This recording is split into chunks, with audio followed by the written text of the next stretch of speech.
میرے اور آپ کے آقا و مولا حضور ختم المرتبت صلی اللہ علیہ وآلہ وسلم کے سینے پہ اترنے والی کتاب قرآن مجید کی پہلی وحی ہی اقرا ہے۔ قرآن کا آغاز ہی اقرا سے ہوتا ہے، پڑھیے۔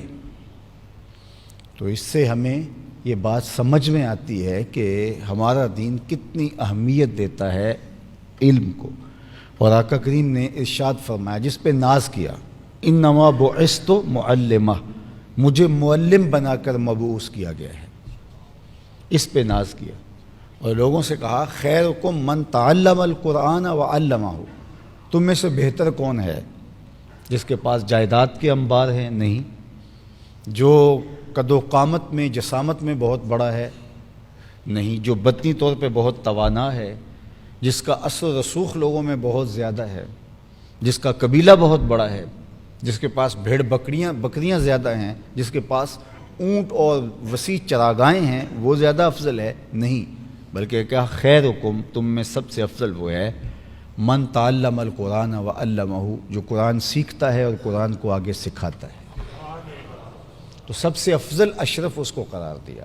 تو علم کی نشر و اشاعت اور علم کی تحصیل، یعنی علم حاصل کرنا اور پھر علم کو بانٹنا، یہ بہترین وظیفہ ہے حضرت انسان کے لیے۔ اور ہمارے دین نے ہمیں علم حاصل کرنے کی ترغیب دی، بلکہ وہ علم جہاں سے بھی ملے مومن کا گم شدہ خزانہ قرار دیا۔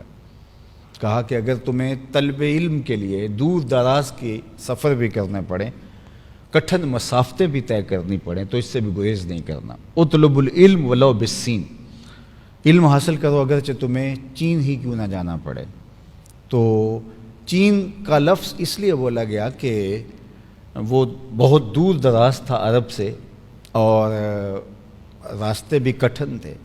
تو کہا کہ اگر تمہیں حصول علم کے لیے چین جیسے سنگلاخ علاقوں میں جانا پڑے اور وہاں طویل مسافتیں طے کرنی پڑیں، تو تم نے اس سے بھی گریز نہیں کرنا۔ یہ مومن کی گم گشتہ میراث ہے، تمہیں جہاں سے ملے، پہاڑوں میں، دریاؤں میں، صحراؤں میں، تم وہاں سے طلب علم کرو، اخذ نور کرو، کیونکہ یہ تمہاری دولت ہے، یہ تمہاری میراث ہے۔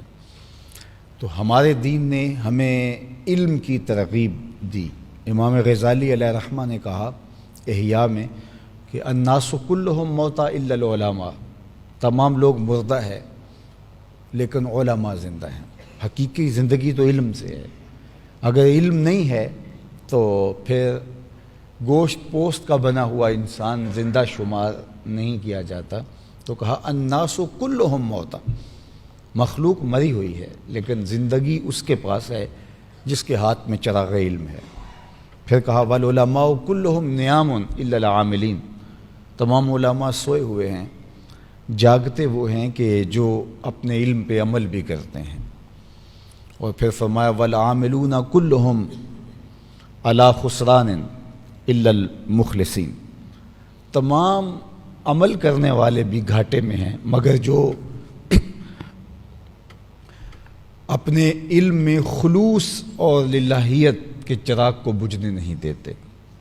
پھر آخر میں فرمایا والمخلصون کلہم علی خطر الا الخاشعین، اور تمام مخلصین خطرے سے خالی نہیں ہیں لیکن جو خشیت والے ہیں، اللہ سے ڈرنے والے ہیں، اللہ تعالیٰ ان کو خطرے سے محفوظ فرما لیتا ہے اور اپنی رحمتوں کا حصار ان کے گر رکھتا ہے۔ اور اس کو قرآن مجید نے جتنے جامع انداز میں بیان کیا ہے، 2 لفظوں میں قرآن نے اس بہت بڑی حقیقت کو بیان کیا، انما یخشی اللہ من عبادہ العلماء، اللہ سے ڈرنے والے اس کے بندوں میں سے جو حقیقی معنی میں خشیت کے مفہوم سے آگاہ ہیں وہ علماء ہی ہیں۔